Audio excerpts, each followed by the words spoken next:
This issue of Meadow Afternoon will find us making chutney from garden tomatoes and peppers, painting wooden beads to make a bracelet, sewing a blouse, and researching cotton sack dresses for a new short story. This video is kindly sponsored by Ohuhu. More about that later on.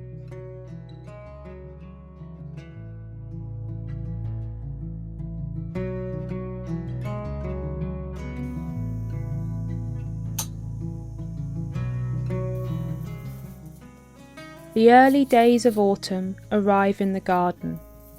The afternoon light, warm and golden, settles down onto the abundance of peppers and tomatoes. It's time to preserve the last of the summer bounty for the winter ahead.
Let's start this issue with a little jewellery project. Sometimes I create projects with no particular end goal, just for the sake of creating something fun, to experiment with new supplies or ideas. Maybe I will end up with something pretty at the end, and maybe not. Sometimes just finding time to create is all that matters. For the supplies today, I have pulled out a set of Ohuhu acrylic paint pens, a pack of wooden disc beads, pale yellow chalk paint, and a few paint brushes. These will be enough to start with.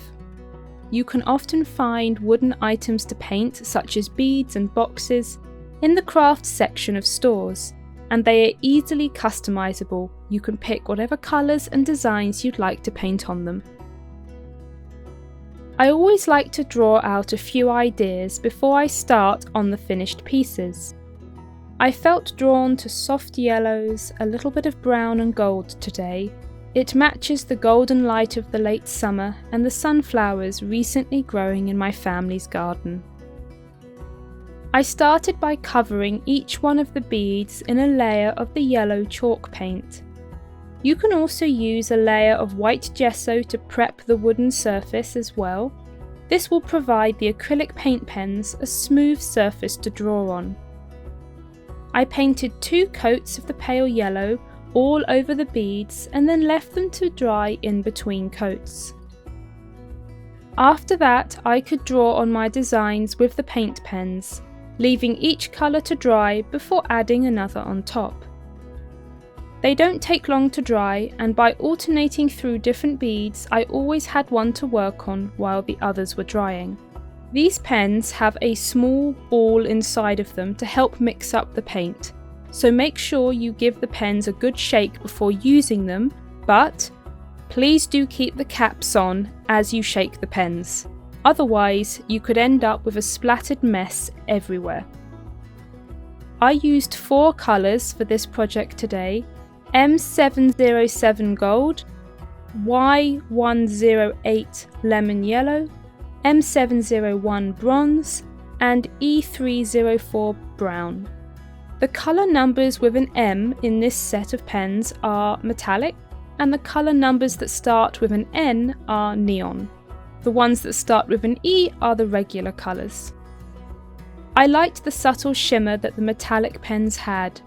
They gently catch the light and give a soft glisten.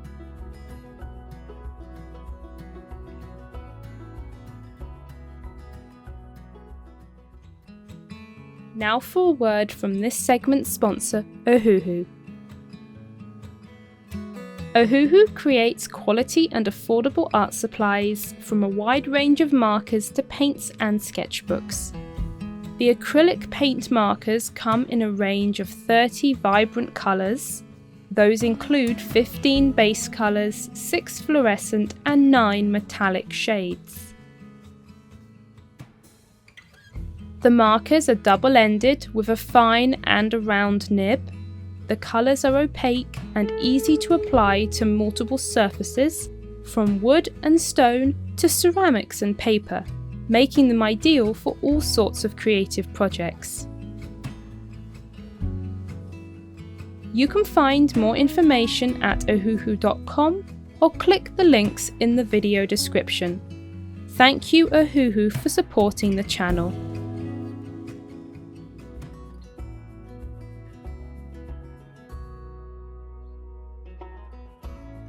After the beads were completely dry and both sides decorated, I used a matte varnish to give the designs an added layer of protection. I wouldn't necessarily do this with all acrylic paint projects, but as bracelets get quite a bit of wear and tear, I thought it was a good idea. Then it was time to assemble everything together. Nylon thread will hold the bracelet. A lobster clasp and tiny jump ring will secure the ends. Finally, a pack of cream beads completed the project. These beads were very inexpensive and were all slightly different in sizes and shape. For other projects, such as bead weaving, this factor would make the beads very hard and frustrating to work with. However, in this case, there was something about the uneven shapes that I liked here. It gave the bracelet a more natural and handmade feel.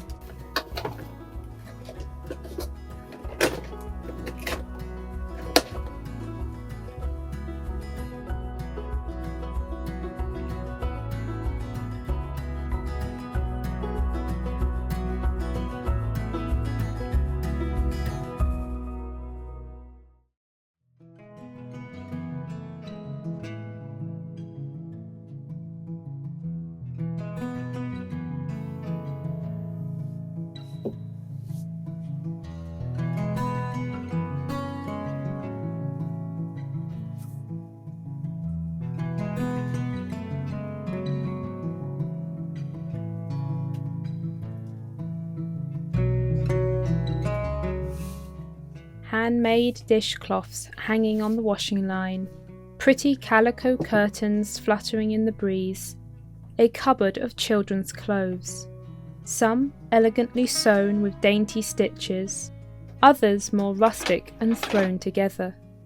All made with love, all created to serve an important purpose.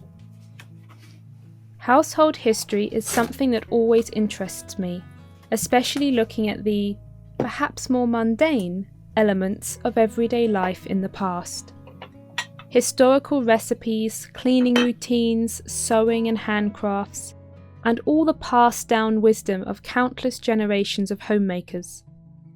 While not always the focus of my writing, research in these areas creates the background hum of many scenes.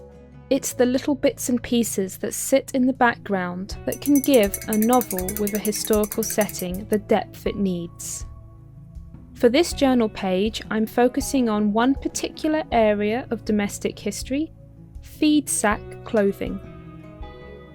Let us go back to North America in the 1920s, 1930s, and into the 1940s. Many rural families would buy supplies, especially things like flour, sugar, fertilizer, and animal feed, in large cotton sacks. At first, many of these sacks would simply bear the logo of the company making them. However, women quickly started reusing the empty sacks to make various household items, especially children's clothes, dishcloths, curtains, and towels. The manufacturing companies realised this, and they started to print patterns and prettier designs onto their cotton sacks, hopefully to encourage families to buy brands based on which fabric design they wanted to use. Some bags had repeat patterns, while others had children's dolls or stuffed animals printed on the surface, which could then be cut out and sewn together after the feed sack was empty. If a woman wanted a certain amount of a particular fabric design, she would have to make sure that matching sacks were bought. Given the economic situation at the time, especially during the Great Depression in the 1930s and then later during the Second World War, this was a thrifty and economical way to create a wide variety of household items without spending extra money. It's estimated that 4 million Americans wore feed or flour sack clothing during this period, and there are some excellent historical photos showcasing different examples. These I will link in the video description box along with an article if you want to read more about this topic. The practice of sewing with flour or feed sacks was so widespread that national sewing competitions were organised and patterns were created specially to be used with the dimensions of the feed sacks. Reusing and giving products a new life after their intended use is something I think is inspiring. I think there is still lots of good inspiration I can draw from the past, especially in regards to looking for ways to reuse things. All that said, this topic is the basis for my short story for this issue. I think a scene set in North America, probably in the 1930s and revolving around feed sacks, will be my start. Let's see where that goes.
stand on the opposite shore.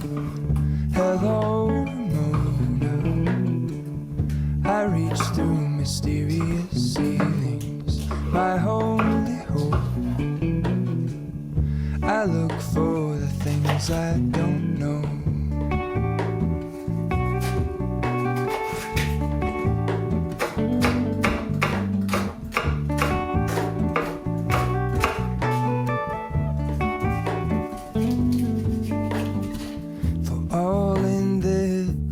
I stand alone. Show me where the ending goes. Honestly don't. I should be the last to know. We're all in this. I stand alone. Show me where the ending goes. Honestly don't. I should be the last to know.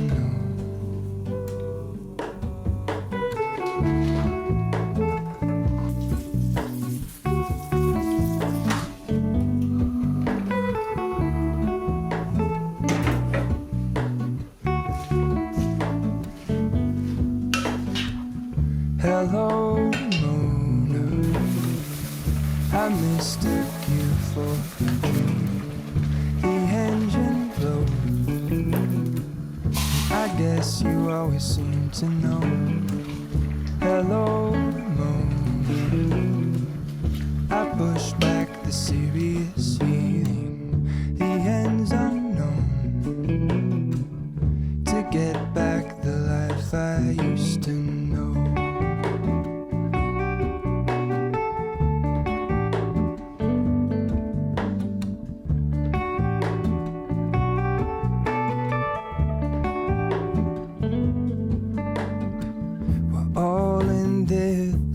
I stand alone. Show me where the ending goes.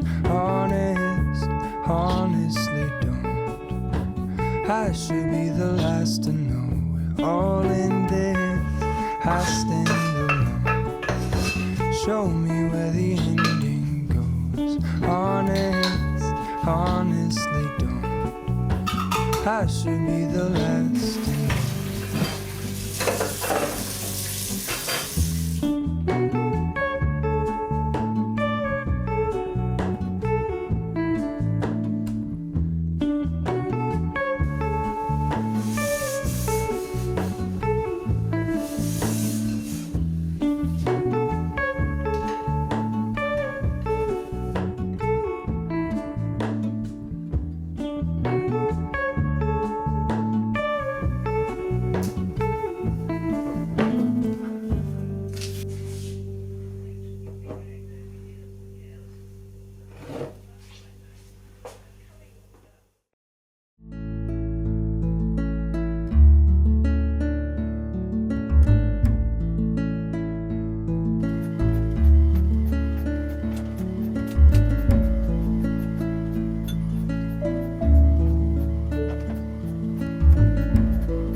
A Seed Sack Dress, a short story by Ida Williams.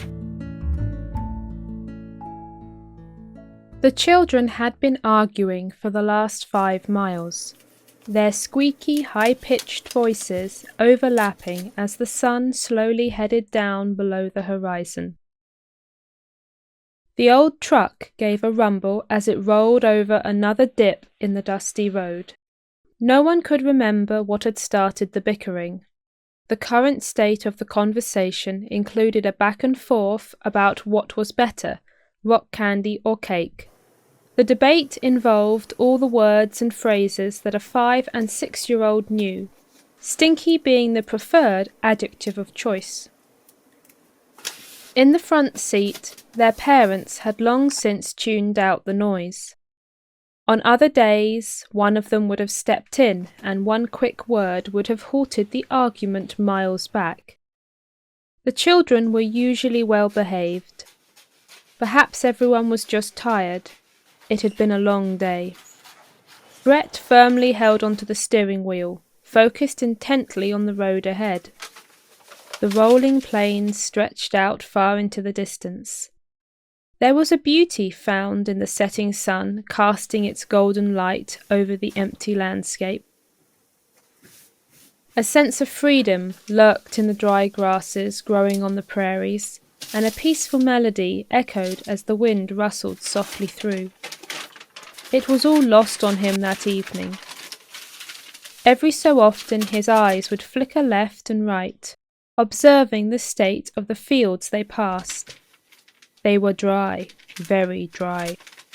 It was the same for everyone. He couldn't decide if it was comforting that they were all in the same boat, or even more depressing. They were all waiting for the same thing. In town he had picked up a few new seeds, beans mostly, anything new to try. He had to keep planting. Tomorrow was coming either way. Maybe new seeds would work better. An ominous foreclosure sign, written in stark block capitals, slipped past, paint peeling and flaking off in the unrelenting heat. Some farms would not make it. Thank God he didn't take out loans on equipment like many of the others did. He remembered those days in the store with many of the other men, all looking at the shiny pieces of metal. How easy it would make their jobs. Easy monthly payments, they were told. Many had jumped in there and then. After all, the harvest would come every year. It always had.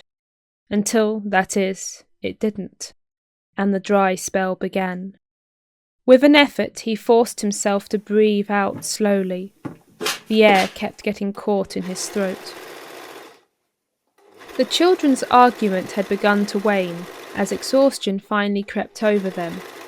The hours of walking in town, following their mother as she attended to her monthly set of errands, had taken its toll. Soon their voices fell still, and eyelids slipped down, lulled to sleep by the roll of the truck along the country road. Greta was watching the sun as it left for the day. Sitting beside her husband, she held a box of empty glass jars in her lap. She would fill them with the last of the summer garden.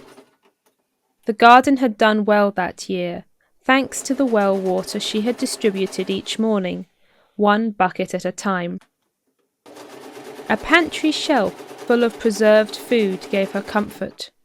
It was a blessing. And the children? The children were also a blessing. That was 2.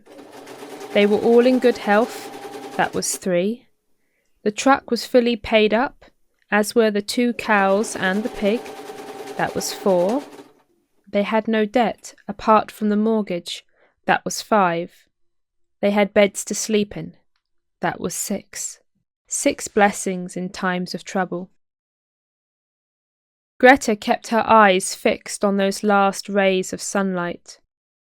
Everyone was talking of troubles. At the market where she had picked up the jars and a quart of vinegar, all the chatter had focused on which families had left the area to head out east. There was work out there, some said. It would be overcrowded and overrun, said others. One family abandoned their farm in the middle of the night, their car stacked high and left debts all over town. Some said good riddance. Others said they had no choice. Everyone had opinions but no answers. They were waiting for the rain, waiting for jobs, waiting for better times. Greta clutched at her box of jars tightly. 6 blessings in hard times. Just as the stars were starting to shine through, Brett turned the truck off the main road and down a small track, coming to a stop outside a white-painted house nestled under a tall tree. Silently they carried the 2 sleeping children into the house, and Greta set about warming up some soup for supper as Brett lugged in the sacks of feed. He pulled 2 up to the kitchen table and set them down on top with a thud. "Honey?" Startled by the noise, Greta turned, Saucepan held aloft to find her husband standing behind two large cotton sacks, both a matching light yellow colour and scattered with white flowers. "You were always fond of yellow." Brett looked uncharacteristically bashful. "I thought it had been a good long while since you had a new dress. Going on 4 years, I reckon. As I was getting the feed anyway."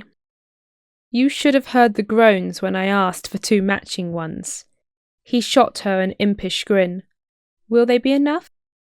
A memory swiftly overran, one from about 10 years prior at that same feed store where she had first seen that lopsided grin as he wished her a fine day. Greta smiled warmly, ignoring the lump in her throat. "Yes, of course it's enough. More than I could ask for." And that made 7 blessings in hard times. The end.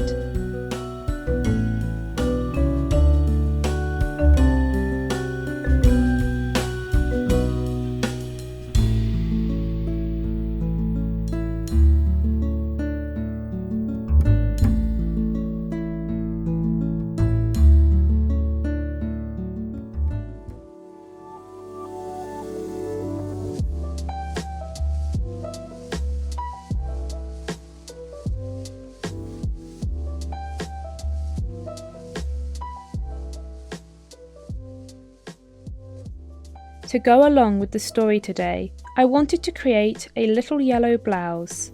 I found just a metre of this pretty yellow fabric on the offcuts table at my local fabric shop. As it was the end of a fabric roll, it was priced at €8. While not recycled feed sacks, I thought that using an offcut was fitting to go with the story. After quite a bit of contemplating, I picked a pattern by McCall, number M7900, as it had puff sleeves and an interesting neckline with a ruffle. I did make a mock-up of the pattern, and I quickly realised that I was very unhappy with the fit of the final blouse, and I was equally grateful that I had made a mock-up and didn't cut into my yellow fabric. I ended up spending several days playing with the pattern. I'm fairly new to garment sewing, but I sought advice from more experienced family members, and I ended up getting rid of the front bodice darts and creating princess seams instead. This made the world of difference to the fit of the blouse for me, and I also created a seam in the back panel as well. That way I could taper the back of the blouse at the top.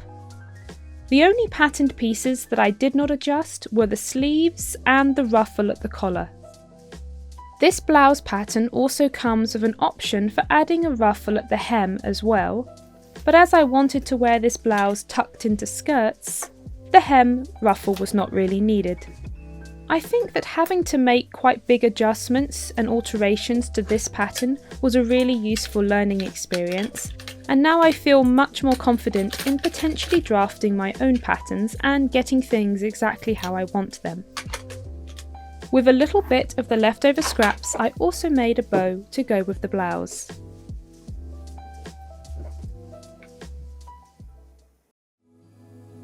Thank you for watching today's episode. If you're new, welcome, my name is Ida.